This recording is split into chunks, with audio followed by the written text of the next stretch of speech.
Sige, linawin natin. Ano ang 911? Ang 911 ay isang facility na pwedeng matawagan ng ating mga kababayan na nangangailangan ng tulong. Libre ba ang pagtawag sa 911?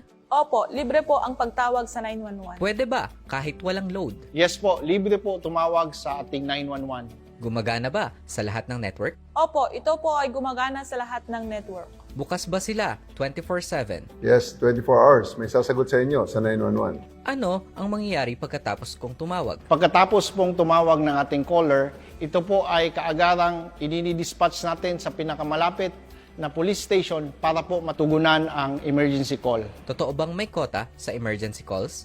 Wala pong kota ang emergency calls. May 911 ba sa buong Pilipinas? Yes, covered ng 911 ang buong Pilipinas.